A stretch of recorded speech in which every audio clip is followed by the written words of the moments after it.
Greetings. Welcome back to the broadcast. I'm Shawn. Website is scriptureandprophecy.com. Today, we are continuing our study in the Gospel according to John. We're ready for John chapter 4 today, which deals with the Samaritan woman. So Jesus at the well with the Samaritan woman, and he reveals to her that he actually is Mashiach. He is the Messiah. The disciples are not really wanting to travel through that area because there's this strife, and the Jews do not have dealings with the Samaritans. But before we get into the story, I wanted to share with you a little bit of information and background about who the Samaritans are and some interesting things. So let me give you just a little description summary about who the Samaritans are from blueletterbible.org, and then I have another little interesting tidbit to share with you. So here's the description given. The Samaritans were a group of people who lived in Samaria, an area north of Jerusalem. They were half Jew and half Gentile. When Assyria captured the northern kingdom of Israel in 721 BC, some were taken in captivity while others were left behind. The ones left behind intermarried with Assyrians. Thus, these people were neither fully Hebrew nor fully Gentile. So you have the northern kingdom. It's captured by Assyria. They take captives. The Jewish people left behind ended up intermarrying with the Syrians, and this is how you have Samaritans, okay? And so the Jews would look at the Samaritans and be like, well, they're not fully Jew, and they didn't like them. They also had some different disagreements when it came to the Pentateuch, and when it came, and as far as what it looks like to observe and follow the law and worship God, and about where they should worship. So, obviously, the Jews say you have to worship in Jerusalem. Let me read you a little bit, another description about the Samaritan religions, and then I want to take 1 second to talk about their Bible. So the Samaritan religion is closely related to Judaism. While some aspects of their faith, such as belief in one God and in the Torah as God's word dictated to Moses, are identical to Judaism, other areas they differ greatly. They reject the rabbinic Jewish laws, which even Jesus did that by disobeying them constantly, and they follow their own Samaritan code of law and liturgy. Here's the cool thing about their Pentateuch. The Pentateuch, well, let me just read it directly off this page here. It says, this 14th century Pentateuch was copied on a parchment by a scribe. Actually, let me skip over that. The Samaritan Hebrew, this is what I wanted to get to. So they have their own Bible, but it's written in the Paleo-Hebrew script, which is a very ancient script used by the Israelites around the 10th century BCE. Which is kind of like a Phoenician alphabet, but the Samaritans have continued to use the Paleo-Hebrew script for Aramaic and Hebrew text even to this day. So basically the pictorial style Hebrew that you've seen at different times, their Bible is still written in that, which is very, very interesting. But their Pentateuch contains the basic text of the 5 books of the Hebrew Bible, but there's about 6,000 differences between it and the Masoretic texts, the Jewish version. One of the most fundamental disagreements, I was talking about this earlier, of the two, is the location of the temple. So the Jews say it belongs at the Temple Mount in Jerusalem. The Samaritans regard Mount Gerizim, near the Neblus in the West Bank, as the site that God has chosen for a holy temple. Of course, they're both wrong, right? As Jesus is going to point out, because he's going to say the day is coming when, and when you'll neither worship God there or here. Because God is a spirit, you'll have to worship him in spirit. Okay? And it seems as though Christians have forgotten those words of Jesus in this generation, where he says, location is irrelevant, you no longer need to go to a building or a place, a temple, in order to worship God. You worship God in spirit where you are, wherever you are, because Messiah has come. And so, anyway, there's a little background on the Samaritans. They were half Jew, half Gentile. They still use the Paleo-Hebrew script, and they have some fundamental disagreements about different things.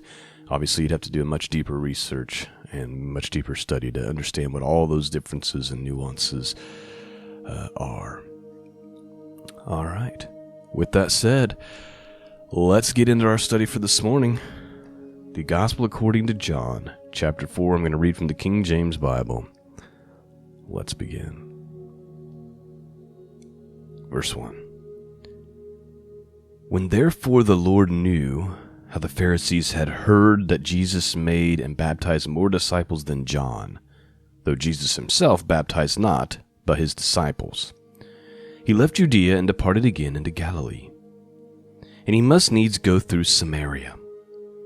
Then cometh he to the city of Samaria, which is called Sychar, near the parcel of ground that Jacob gave to his son Joseph.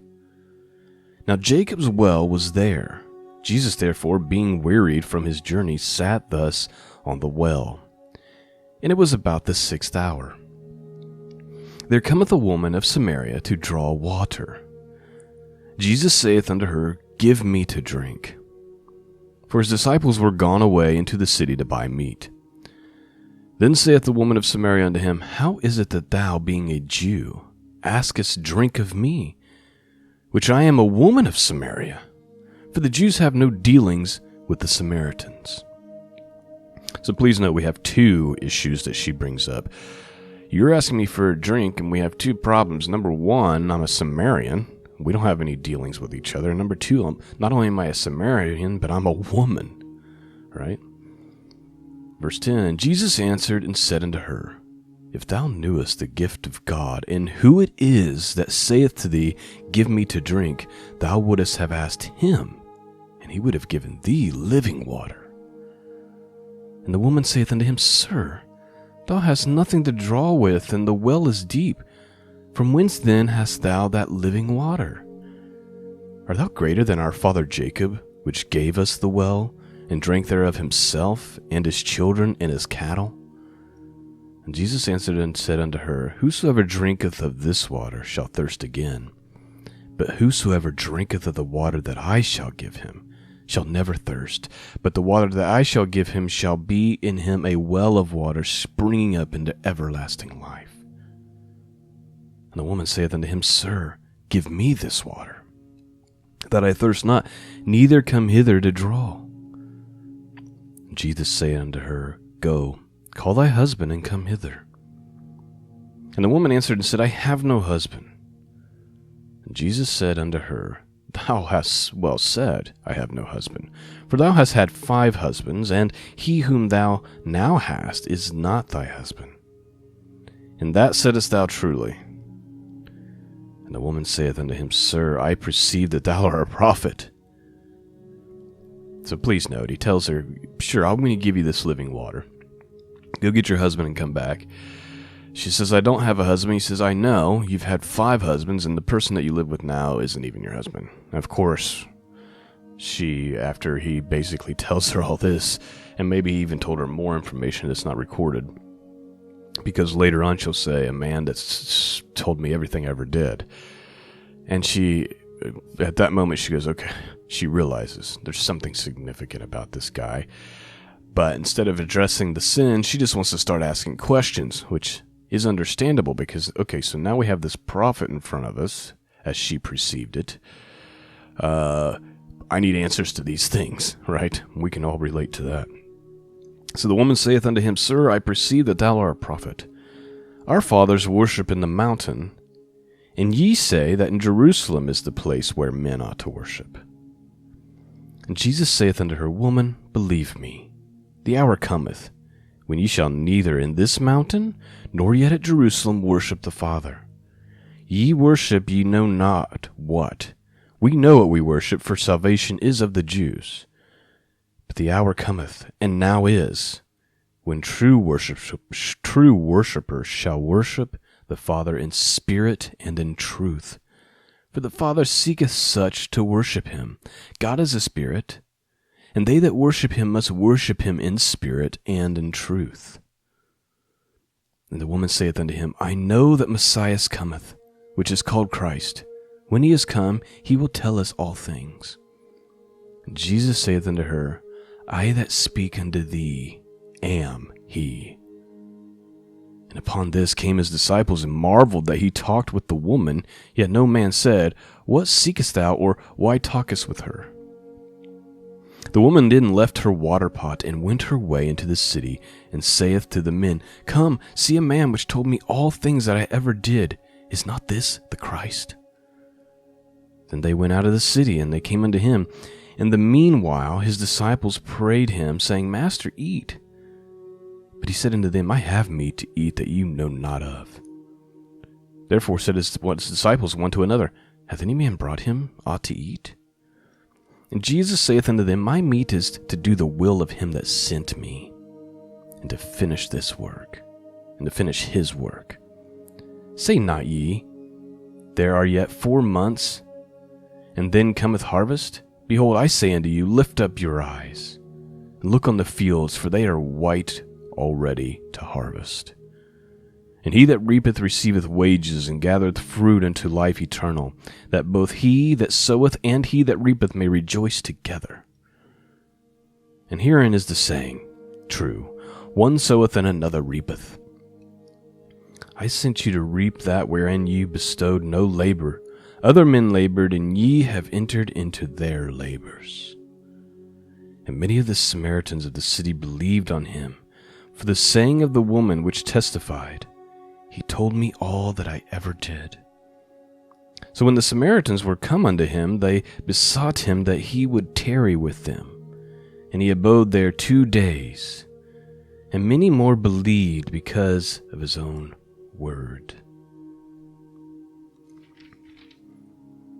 And said unto the woman, Now we believe, not because of thy saying, for we have heard him ourselves, and know that this is indeed the Christ, the Savior of the world.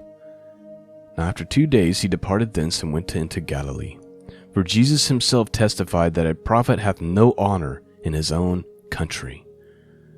Then when he is come into Galilee, the Galileans received him, having seen all the things that he did at Jerusalem at the feast, for they also went to the feast. All right. Please note, before we finish the last 10 verses, it's important to understand that there's different believers among us, right? Who might believe a couple of things a little bit differently, or might see a few things a little bit differently, or might have a little bit of doctrine that's a little bit different. But at the end of the day, we're all looking and waiting for Messiah. Jesus goes to the Samaritans and shows great mercy and salvation to them, and they receive him with gladness and with joy. These were the ones who were considered outcasts by the Jews, by the religious system.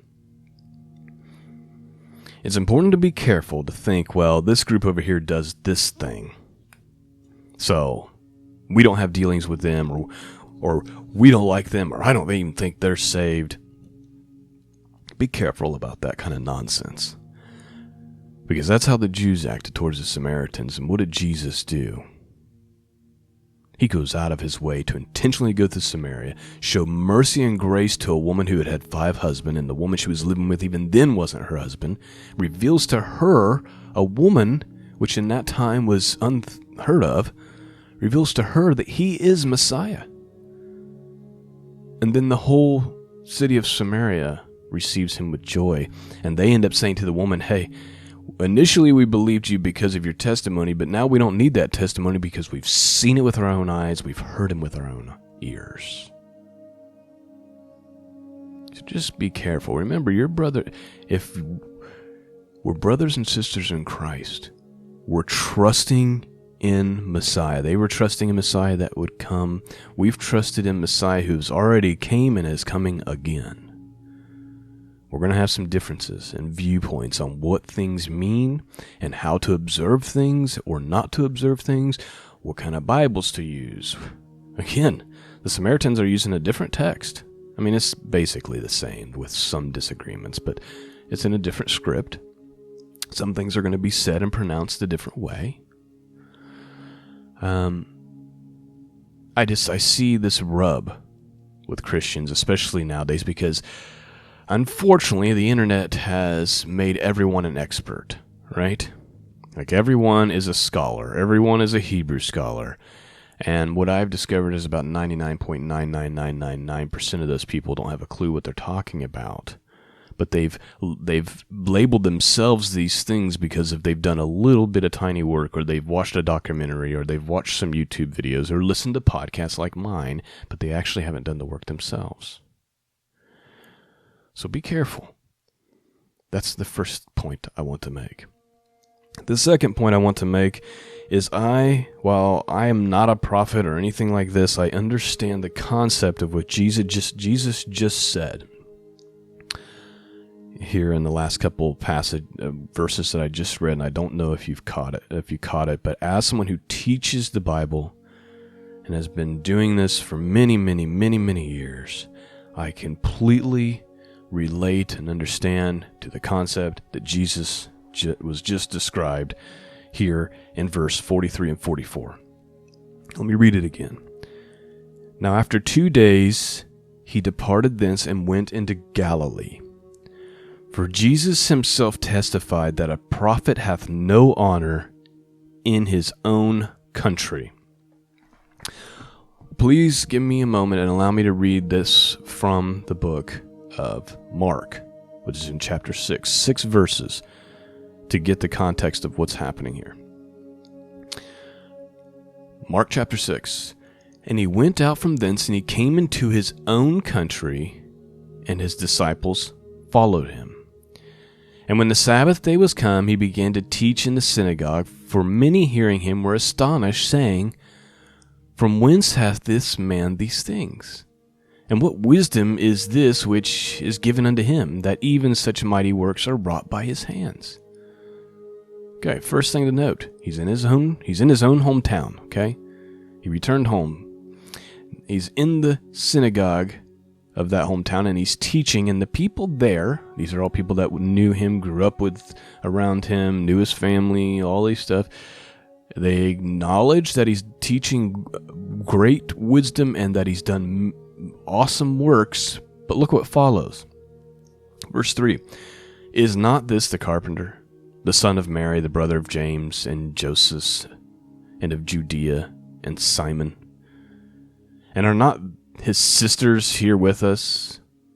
And they were offended at him. And Jesus saith unto them, A prophet is not without honor, but in his own home, in his own country, and amongst his own kin, and in his own house. And he could therefore do no mighty work, save that he laid his hands upon a few sick folk and healed them. And he marveled because of their unbelief, and he went around about the villages teaching. The reason why I say I can relate to this is because I've been doing this for a very, very long time, and I've interacted with people from all over the world. I've received letters and emails from people all over the world. Some of them critical, some of them being thankful, but I've talked to numerous people, and I've had the respect of those people for the work that I've been doing, whether they agree or disagree. But when it comes to my own friends and family, they're put off. They don't take me seriously.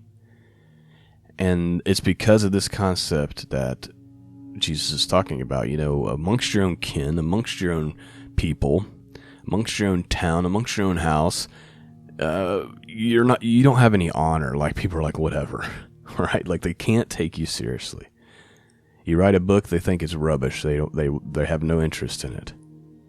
You do podcasts, they can't hardly get through an episode. They can't stand your voice and to hear you teach with any kind of authority.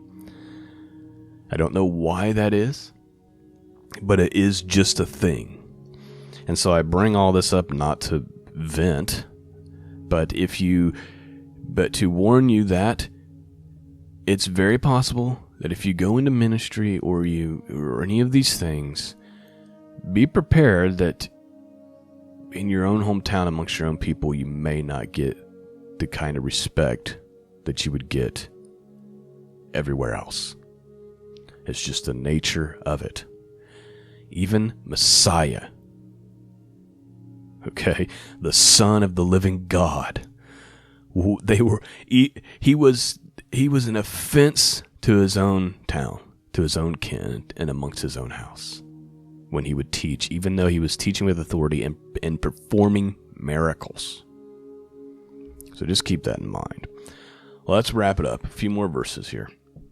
So Jesus came again to Cana of Galilee, where he made the water wine. And there was a certain nobleman whose son was sick at Capernaum. And when he heard that Jesus was come out of Judea into Galilee, he went unto him, and he besought him that he would come down and heal his son, for he was at a point of death. Then Jesus saith unto him, Except ye see signs and wonders, ye will not believe. And the nobleman saith unto him, Sir, come down, ere my child die. And Jesus saith unto him, Go thy way, thy son liveth. And then here's the key. And the man believed the word that Jesus had spoken unto him, and he went his way. And as he was now going down, his servants met him and told him, saying, Thy son liveth. Then required of them the hour when they began to amend, and they said unto him, Yesterday at the 7th hour the fever left him. And so the father knew that it was at the same hour in which Jesus saith unto him, Thy son liveth, and himself believed in his whole house. This again is the second miracle that Jesus did when he was come out of Judea into Galilee. And that is the end of our study for this morning. That is the end of the Gospel of John chapter 4. I pray that you've been blessed and challenged, and I hope that your hearts have been pierced, and I hope that this helps you to start your day on the right foot with God. Thanks for listening. Thank you for your support. Thank you, Patreon subscribers, for just monthly being committed to helping make this happen. I'm so grateful and so unworthy, and there's just no words to explain how thankful and grateful I am for you. Thank you for listening. Thank you for your prayers. Peace and grace be with all of you. And until next time, God bless.